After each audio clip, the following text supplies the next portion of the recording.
Salut, salut tout le monde. Je pense que vous allez très très bien. Ce matin, nous allons parler d'une thématique, d'un sujet qui est très très important et ça concerne les projets, les giga-projets et Econ.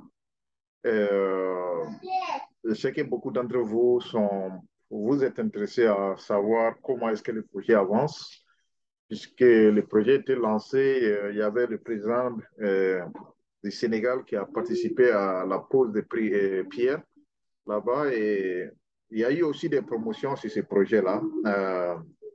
Mais jusqu'à ce présent, on se demande comment et comment est-ce que, à quel niveau sommes-nous avec les projets Econ?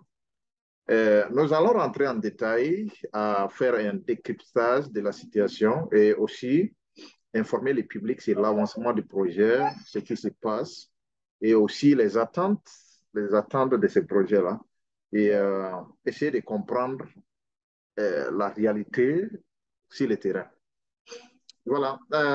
Tout d'abord, on va juste essayer de voir l'historique de Econ, comment est-ce qu'il s'est lancé.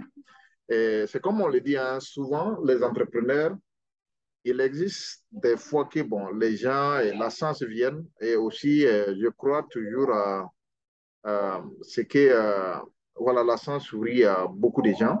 C'était le cas d'Econ et je crois beaucoup au destin, c'est le mot, c'est ce mot-clé-là que j'étais en train de chercher. Econ a eu un destin très, très approprié et il est venu aux États-Unis à un âge vraiment très, très, très bon. Il était vraiment très jeune avec ses parents. Et vous savez, il a vécu à Missouri, dans l'État auquel où, bon, j'ai résidé, dans la ville de Saint-Louis. Donc, il a grandi là-bas, voilà, dans un environnement qui n'était pas propice, dans des ghettos qu'on aime couramment appeler les zones qui sont très, très dangereuses aux États-Unis. Donc, euh, il a vécu cette vie-là, cette vie de ghetto, et qui l'a conduit finalement en prison. Et c'est dans cette prison-là qu'il a commencé à écrire ses thèses. Voilà, ses thèses, ses premiers thèses, et qu'il a officialisé son premier morceau de ghetto, qui a eu vraiment beaucoup de succès aux États-Unis. Et comme il faut un peu rentrer en profondeur parce que ce qui a conduit Econ en prison, et ce n'est pas une seule fois seulement qu'il a fait prison, Econ a fait presque 2 fois la prison. Donc, la première fois, c'était des vols de voitures où bon, les gars cassaient les vitres des voitures, volaient les voitures à les vendre. Et dans ça, il a été inculpé et il est allé en prison. Après sa sortie, il a été accusé d'avoir touché une petite fille d'un âge de 17 ans.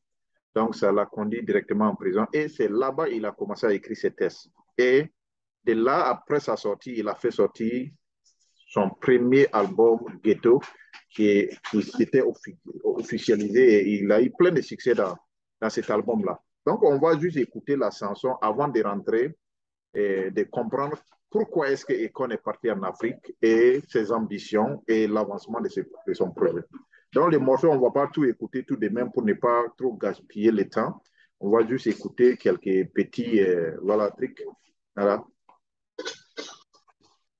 C'est ce morceau qui a lancé Econ parce qu'il a décrit la vie exacte, ce qui se passe dans les ghettos américains.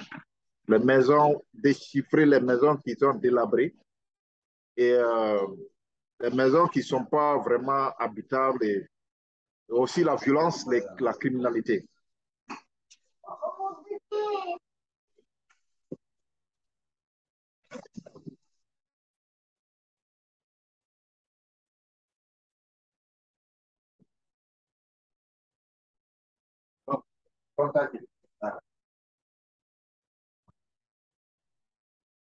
Just into the same time,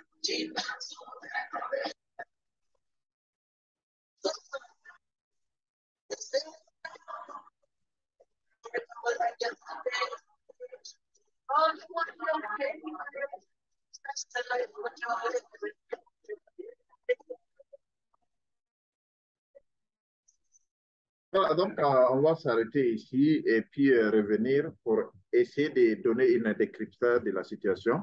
Donc, cette chanson a lancé Econ, vraiment, il s'est fait beaucoup d'argent et Econ était devenu millionnaire.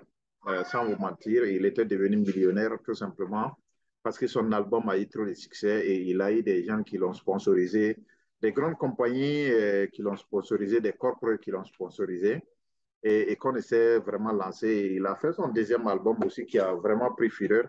Mais voilà. Et comme vous aimez un peu le comprendre un peu, parce que les grands artistes aux États-Unis, c'est surtout la communauté noire américaine, la plupart des stars là finissent dans des prisons encore. Quand vous prenez les cas de R. Kelly, les cas bon, voilà, d'autres aussi grands superstars qui ont fini, qui ont eu du succès et après, en fin de compte, ils se sont retrouvés dans des problèmes, de grands problèmes qui les ont directement conduits en prison. Donc, et qu'on a vite compris ça, il s'est dit, il existe une opportunité quelque part qui est en Afrique où il faut repartir, explorer ces opportunités-là et comprendre qu'on peut vraiment se développer. Et quand on est parti, il a acheté un terrain à Dakar. Bon, Diamniadio, c'est une ville à l'écart de Dakar qui est à côté, qui fait frontière de la mer. Bon, comment on appelle ça? Voilà, juste une frontière avec la mer. Donc, et, euh, et il voulait implémenter son giga projet qui coûtait juste à peu près 6 milliards de dollars américains. 6 milliards, hein? 6 milliards de dollars américains. Mais et à l'ère actuelle où je vous parle, c'est pour cela que j'ai dit que c'était important que je vienne ici vous expliquer ce qui s'est passé, l'avancement aussi de ce projet. À l'ère actuelle où je vous parle, aucun, je vous dis bien, il n'y a aucune brique qui s'est en dehors de la première pierre qu'il a posée avec le président Macky Sall, en dehors de cette pierre-là, tout est resté vierge. Et je vais vous lire exactement ce qui est là.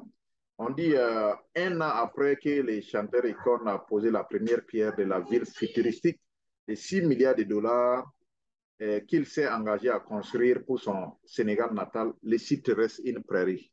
C'est-à-dire, il n'y a rien dedans, il n'y a pas de construction. La pierre elle-même se trouve au fond d'un chemin de terre, d'un champ. Une pancarte annonçant le méga projet est en est tombée. On dit la pierre qu'ils ont même démarré le projet, la pierre de pose pierre là, et pour ce projet-là, la pierre elle-même, elle est tombée. Donc, ça veut dire que rien n'est construit là-bas. Et il n'y a rien. C'est vrai, on voyait des images qui caractérisaient la nouvelle ville, qui était vraiment très neuve, flambant. C'était très joli à voir. La maquette est très jolie. Mais c'est ce que nous devrons apprendre aussi en tant qu'entrepreneurs, de comprendre que c'est vrai qu'il faut parler beaucoup, mais il faut vraiment faire des actes. Et qu'on a fait une très grande erreur. La première erreur, c'est de compter sur les investisseurs étrangers. Et qu'on a compté sur les Qataris, bon, ceux qui sont des grands investisseurs arabes, voilà, les Saoudis, et puis bon, voilà, les gars, il y a quel autre pays? L'Arabie Saoudite, Qatar, et puis il y a un autre pays là-bas. Là. Donc, et qu'on comptait sur ces milliardaires-là, et ces milliardaires trouvaient que le projet était très important.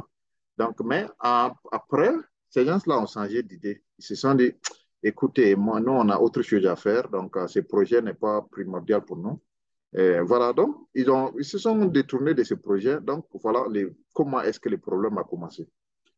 Deuxième erreur qu'on a fait, il a promis beaucoup, il a parlé beaucoup de ce projet jusqu'à finir. Voilà, les gens ont tellement cru à ça en parole, mais sans acte. Donc ça, c'était la deuxième erreur qu'on a fait. Il a tellement parlé de ça, tout le monde vraiment pensait que la chose venait, voilà, mais c'est pas arrivé. Et la troisième erreur qu'on a fait, il a fait une erreur qui l'a coûté très cher.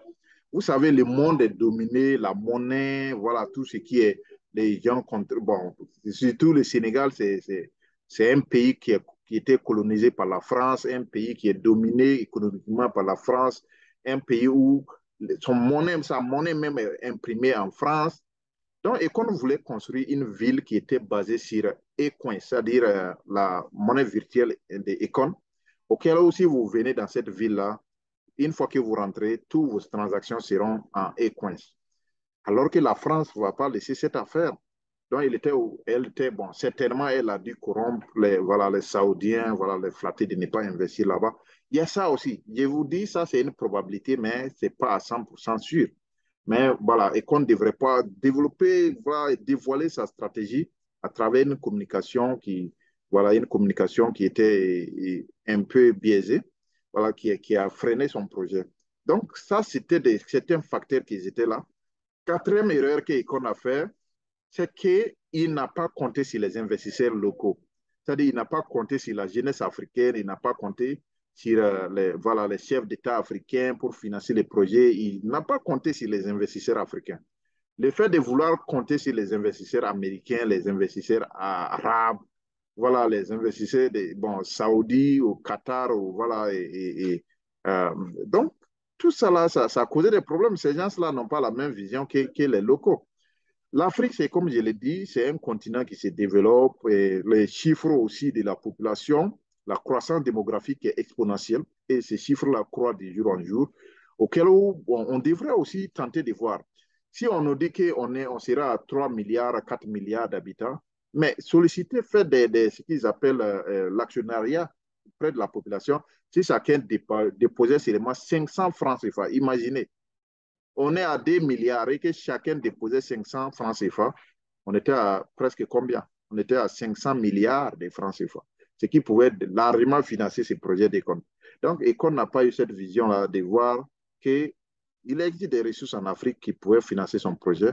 Il pourrait même passer par les chefs d'État. Il y a des chefs d'État, si le Sénégal, et voilà, le Sénégal, et puis quel autre pays, la Côte d'Ivoire, Ghana et consorts, ces pays-là, mais se mettaient ensemble, ces gens-là pouvaient financer ces projets-là. Mais bon, certainement, Econ a passé à côté. Donc, il y a autre chose aussi, certainement, il comptait sur ses amis, bon, ceux qui sont les 50 Cent, les Beyoncé, les maris de Beyoncé, les Jay-Z, voilà, les Chris Brown, et puis voilà, tous ces trucs-là, même Kenny West, c'est des milliardaires. Donc, c'est des milliardaires qui pouvaient l'aider à financer ces projets. Bon, certainement, ces gens-là ont changé d'idéologie et ça fait que ça fait tomber les projets. Donc, en tant que tel, c'était ça, c'était tout les contours de ce qu'on pouvait dire sur les projets d'Econ. Et pour vous dire, à l'heure actuelle, le projet n'a pas avancé. On n'a même pas eu aucune construction sur les sites. Les sites est resté une prairie là-bas, donc c'est tout à fait vierge. Donc, en tant que, voilà, si on veut rester sur l'idéologie entrepreneuriat, on va juste prendre cet exemple d'école-là comme étant l'un des exemples les plus parfaits de comprendre que pour entreprendre, il faut d'abord les actions. Sans les actions, voilà, et qu'on lui, il a fait le contraire. Il a tellement fait la communication. C'est vrai, dans la stratégie de communication d'investissement, c'est important de communiquer pour essayer, bon, voilà, de faire passer les messages, faire passer ces messages d'ouverture à travers, voilà, essayer de pour que les investisseurs comprennent ce que vous êtes en train de faire. Mais il n'y a pas eu d'avancement et la communication a dépassé les actions. Ça fait que, bon, vraiment, quand c'est comme ça, les gens se sont beaucoup découragés. Beaucoup se sont découragés. Mais attention, pour terminer, attention, faites attention parce que nul ne connaît le demain. Voilà, peut-être Econ a pu trouver son argent et il est en train de vouloir revenir en force. Donc, on ne le sait pas, mais on le souhaite. Un très bon vent pour qu'il puisse revenir et puis honorer à ses promesses. Donc, sur ce, on va juste s'arrêter ici pour ne pas aller très loin. Voilà, il faut que vous vous abonnez massivement. Je suis très content et je vais d'abord vous remercier. Beaucoup se sont abonnés. Ça m'a surpris. Et la semaine dernière, ça m'a vraiment surpris. Beaucoup se sont abonnés. Je pense que si vous faites ça 3 fois, on va juste atteindre l'objectif exact qu'on cherchait. 3 fois seulement. Faites la même chose qu'on avait fait que vous avez fait la semaine passée. Si la vidéo de Philippe Simon que j'ai fait, faites la même chose 3 fois, on a atteint l'objectif qu'on cherchait. Voilà, donc je vous demande de vous abonner beaucoup pour qu'on puisse faire le décryptage de la situation qui est là, pour qu'on puisse aussi apprendre des exemples qui se sont passés pour ne pas commettre ces mêmes erreurs-là dans l'investissement. Voilà, et je vous souhaite une bonne journée et bye bye.